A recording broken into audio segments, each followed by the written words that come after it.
Hi, I'm Elizabeth Bowman, and this is the Opera Glasses podcast. Today, I have Canadian Grammy Award-winning baritone Elliot Madore with me. He has sung with major opera companies and orchestras throughout Europe, the United States, Asia, and of course, Canada.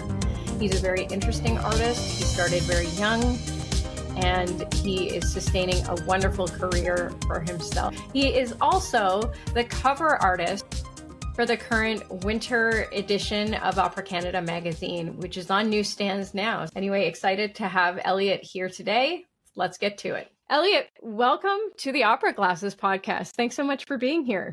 Thank you for having me.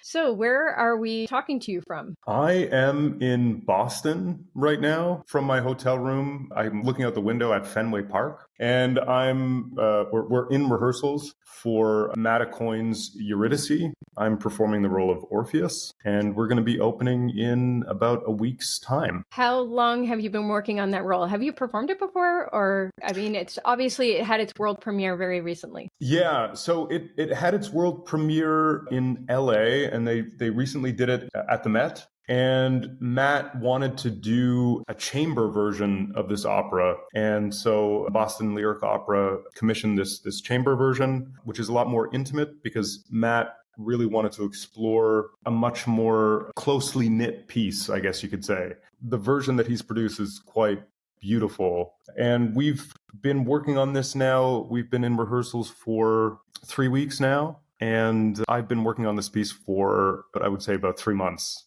in total. It's a tricky piece. I would say rhythmically very difficult. It's been a joy to work on it. And the music itself is truly very, very beautiful. And is Matthew there? Is he? Yeah, he's conducting the piece. He's conducting it. So it's been really, really great to get to know him. I'd never met him before. Of course, I've been a fan of his work, but it's been a joy working with him. He's a fantastic conductor and obviously a very gifted composer as well. When you're working with the composer directly in this iteration, is there any flexibility with what happens musically with your role, or are you reading from the score exactly, or are you able to make suggestions based on what works for your voice? Well, Matt's been great with everyone. He's extremely flexible, and if there's something that doesn't quite work, we can certainly talk to him about that. And at the same time, he has a very clear idea of what he wants and how he wants the piece to sound. And I think the joy of working with him is that he's extraordinarily articulate. And so when you ask him a question about the character or what he wants musically, he's able to articulate that in a really beautiful, artistic way. And so it's almost kind of poetic, actually. And so it's been a joy to work with him on that. And he's a great guy. And so if we do need something changed, yeah, he's definitely very flexible in that regard. Yeah, you've done a fair amount of new music in your career. You have a steady diet of it. I assume that helps with all the traditional repertoire as well, like in terms of advising how you approach it all. It keeps it fresh, I imagine. I mean, yeah, no, I love singing new music. I think there's something wonderful about not having to carry around the baggage of a piece or having to deal with preconceived expectations of a piece. I really enjoy that. And at the same time, producing something that's modern and fresh and interesting and something that's never been heard before, to explore that realm it's really artistically satisfying. So I very much enjoy that process. I've had the pleasure of working with, most recently, John Adams. We did Girls of the Golden West, his new opera, and we just recorded that with the LA Philharmonic. And that process in general was really, really satisfying. Also to work with Peter Sellers, who directed the piece and who wrote the libretto for the piece as well. I enjoy creating something from scratch. There's something that you can't really, you can't replicate that, of course, with traditional repertoire. You're coming from Edmonton, where you were singing the title role in Don Giovanni, speaking of traditional repertoire. So it's like quite a juxtaposition from the Mozart Don Giovanni to this Matthew Aucoin. And how was Edmonton? Was it freezing? Edmonton, you know what? The weather wasn't bad, and I was kind of disappointed actually when I was performing in Zurich. There was I had a friend of mine who actually, strangely enough, lives in Edmonton, and he was singing with me there, and he told me that it was minus 50 or something, which is pretty crazy. So that was my expectation. I thought I was going to go there and it'd be minus 50, but it was pretty mild actually. I love working. Joel Ivany, we have a wonderful relationship. He's a good friend of mine. So whenever I have the opportunity to work with him, I definitely try and make that happen. And this Giovanni came up and it was in English, and Joel had a new concept about the piece. He really wanted to lean into the comedic side of it. And so it was, I would say, a lot less dangerous, I would say, maybe. And just really leaning into, the buffo aspects of that piece. And the audience loved it. We really enjoyed it. We had a lot of fun. And of course, it was a little bit tricky for my brain to switch from Mozart to Matthew Aucoin relatively quickly. So that was tough, but it was a challenge, but I enjoyed it. So you recently did Don Giovanni with Joel with the Banff and the National Arts Center collaboration as well. And that was obviously in Italian. Yes. So was there a similar element to how you guys did it, or other than the English translation, what were the differences? I'm just curious. Well, the main difference is in the Edmonton production, the recitatives were replaced by spoken dialogue in English. Interesting, yeah. And Joel really wanted to lean into the local aspect of the piece, meaning there was a lot of Edmonton / Alberta references, which the audience loved. For example, I referred to myself as the Great One. Of course, the Wayne Gretzky reference, which is appropriate for anybody who is a hockey fan would know that one. Yeah. And so he really wanted to lean into that aspect. And of course, when we did it in Ottawa and when the young artists did it in Banff, it was all Italian recitative. I think that lent to a more traditional rendering of the piece, even though there was a little bit more of a modernized take on it. In terms of the set, I think all of us, the portrayals of the characters were a little bit more traditional, I would say.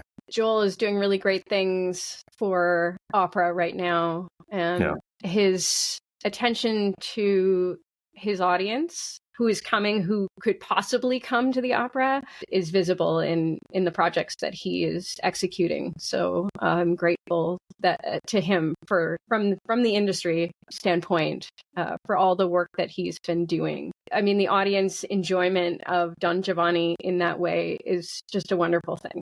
So yeah, absolutely. I think Joel, one of his greatest strengths, beyond being a great director and a great storyteller, I think one of the things that he's able to do is to really, I think as you alluded to, was to really understand his audience and to know how to bring them to the theater, how to attract these people to the theater. He certainly did that with ATG, and he's doing that with Edmonton Opera.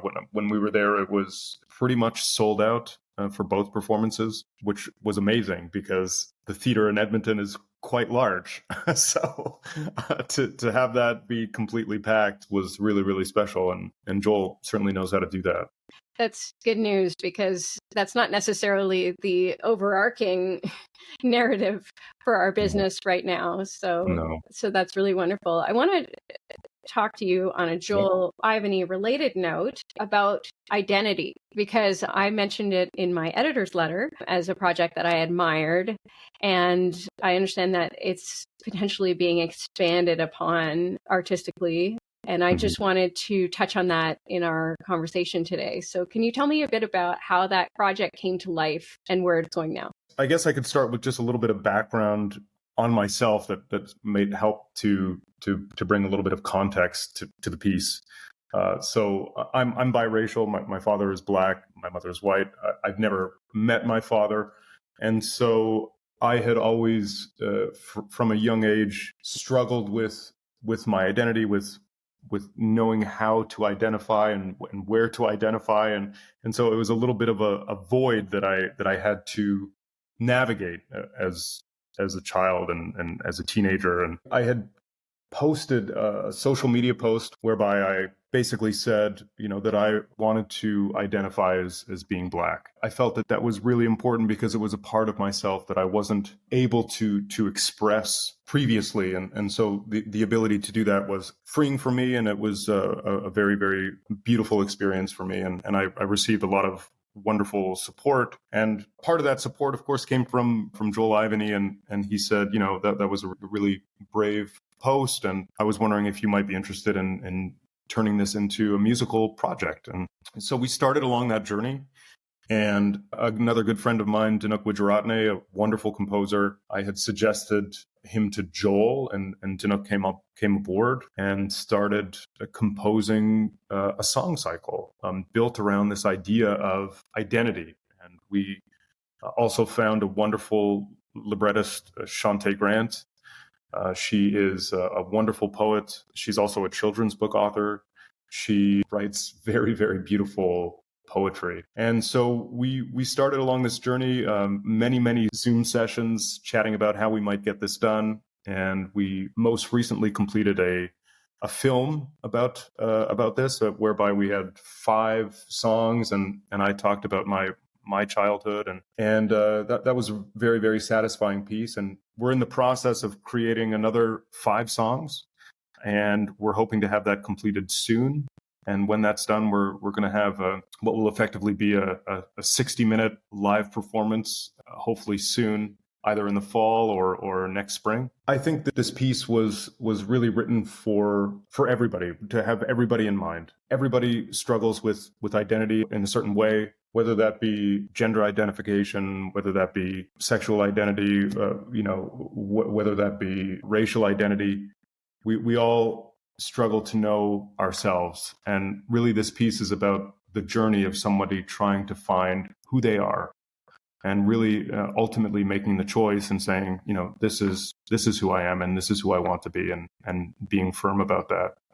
And so I think in that sense, everybody can relate to that. I love the connections here between how this all formed. You had an honest post on social media that you would have never necessarily imagined would result in, growing into such a big project, and for that to resonate with Joel, and then for it to birth into this beautiful thing. And now the idea of seeing it live is an amazing thing. I hope I'll get to see it when it comes out. Because you don't necessarily have all of those connections in a performance, especially in the classical music sphere. You don't necessarily have that relationship between the performer, the composer, the librettist, even the producer. Like here you have all of the elements connected in a way that the audience will certainly feel.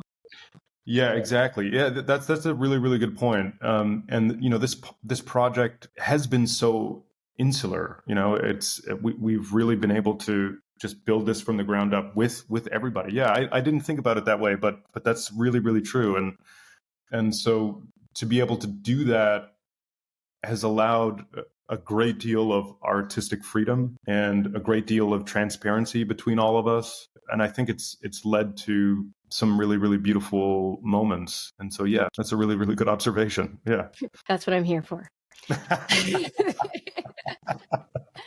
You have had a long career for your age. You started very young, and you had success young. And I think in the winter issue, you are the cover artist of our winter issue, which is on newsstands now. You talk about starting young and how it impacts your career, and how you've had to sort of redefine yourself as you've gone along. Can you sort of touch on that a little bit for those who have not necessarily read that article? Yeah, sure. Yeah. Well, the trajectory of my career, I guess you could say, started from school. I have to go all the way back. I got into Curtis when I was 17, did my undergraduate degree there, and I left my master's degree early because I won the Met competition. I was 22, and I was offered a position in the Lindemann Young Artist Program, which I jumped at.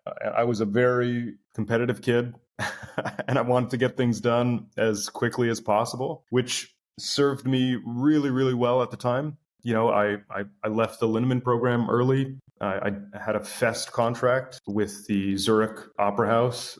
That was I just sorry. want to cut you off for a second, Of because course. some people listening don't necessarily know. Right. Yeah, of course. Don't know the lingo. So let's right, of course. The Lindemann program is the Metropolitan Opera's Young Artist program, and to a fest contract. Do you want to elaborate on? Yeah, so a fest contract, it's a yearly contract that you sign with an opera house. They assign you roles that you sing. It's basically like a year-round job that you have, with an opera house. That's what it is. Anyway, you can continue.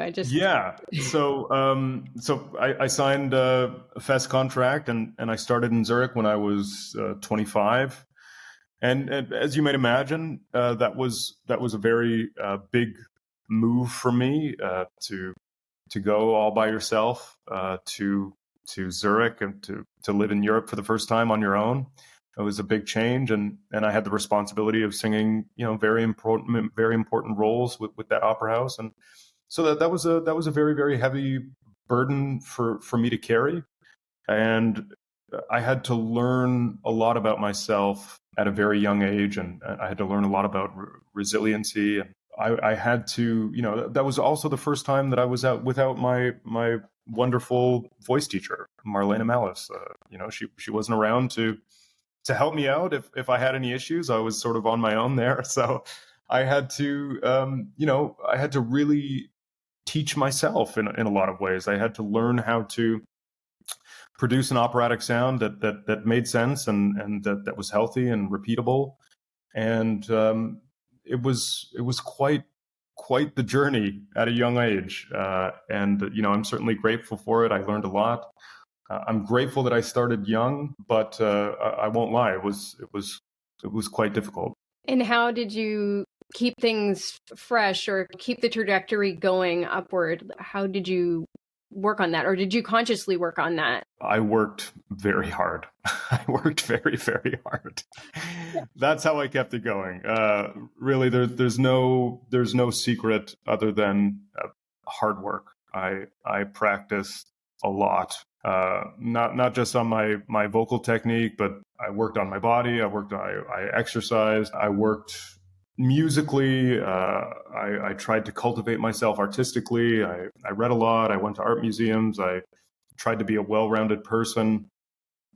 I tried to bring interesting insights into my characterizations when I came to rehearsals. And I think it's funny. I was talking to my agent about this. I think one of the things that has really been able to carry me through all these years is consistency, and I think that's a really underrated thing for opera singers to think about. But anyone, I think, consistency in everything. Just doing a little bit of something every day will lead to massive improvements. So. Absolutely. And being able to build up that quality, and then it's not. What I would say is it's not. Well, I shouldn't say that. It is very difficult to attain a career. It's very, very difficult. But what's actually much more difficult is to sustain a career. That is incredibly difficult. And, I was talking to a buddy of mine who's also an opera singer. And, we were saying even to have a 5-year career in opera is amazing. It is absolutely amazing. To have a 10-year career is great. A 15-year career is it's almost like a borderline miracle, because to do that, to live like a nomad, and if you want to have a family, if you want to do things, if you want to, set up roots, I mean, it's incredibly difficult. And, we're relying on vocal cords that are, thinner than pieces of paper. And that's our livelihood. So it's incredibly difficult. Yeah.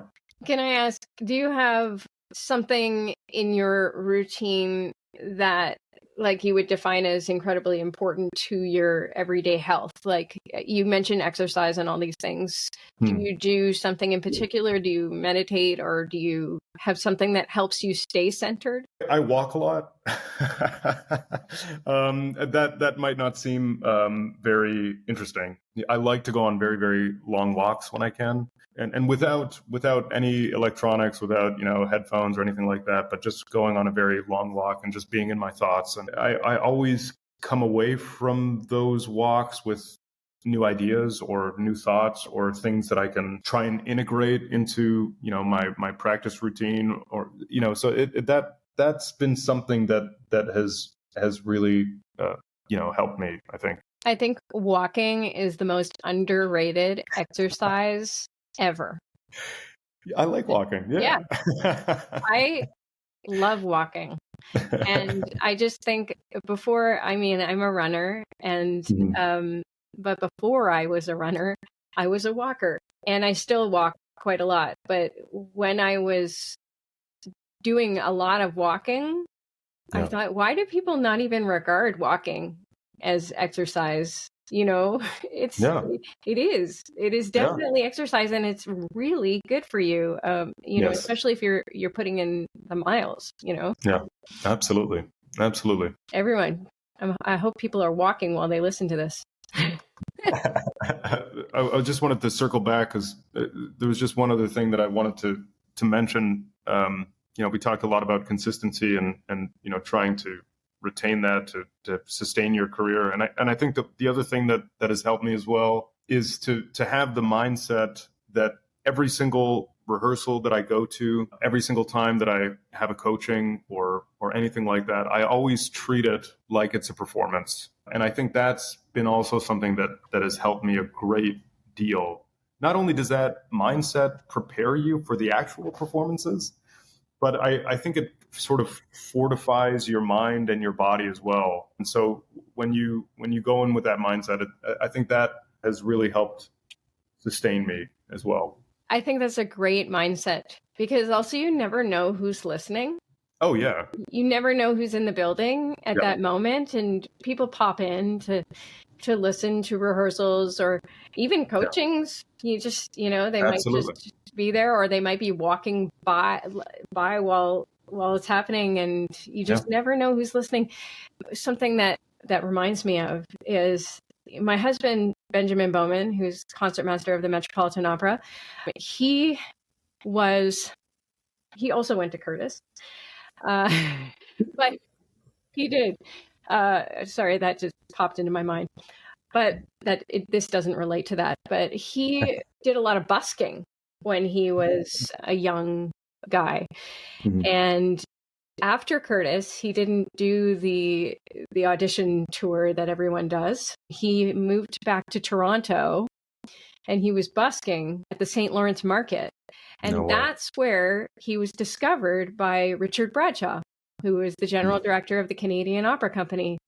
And he would go out there and get his busking spot with his buddies, and he would play. I mean, Ben is an amazing violinist, obviously. But imagine going to the St. Lawrence Market as Richard Bradshaw, and then, and he also has that same mindset of treating everything like a performance. And even if you're out busking on a Saturday morning and you're having a good time, he was still with that same mindset. And that mindset obviously led to him working at the Canadian Opera Company also at a very young age. So, I just thought that story just reminded me of what you were saying with that. And I think that all artists should carry that with them and know that it will lead to good things. What roles do you hope you'll sing? That's a great question. I've been really fortunate, and I had a conversation with my wife about this recently, but when I was younger, these were my goals. I wanted to sing at the Met. I wanted to have an international career. I wanted to sing Don Giovanni, and I wanted to sing Pelléas. And I think I did all of those things by the time I was, 25 or something. And so I truly did not expect things to happen that quickly. So I I had to sort of kind of redefine what my goals were. And you know, for a long time, my goal really was to try to sustain the career that I had. And you know, I've done that now for quite a while. And you know, there's definitely some roles that I would love to tackle eventually. I've done these roles, but I'd love to do more of them. I'd love to do Figaro in The Barber of Seville. I'd love to do some more Così, Guglielmo. I'd love to do that more. Malatesta. I would like to do Belcore. I'd like to do that as well. And I think one of the Onegin, of course. Would love to do Onegin. I've never done that. And I think really, you know, farther down the line, there's a role that I'd like to do maybe when I'm a little bit older. But that would be Wozzeck. I'd love to tackle that one day for sure. Wow, all great roles that I can certainly see you in. Thank you so much for having this conversation with me and being here. My pleasure.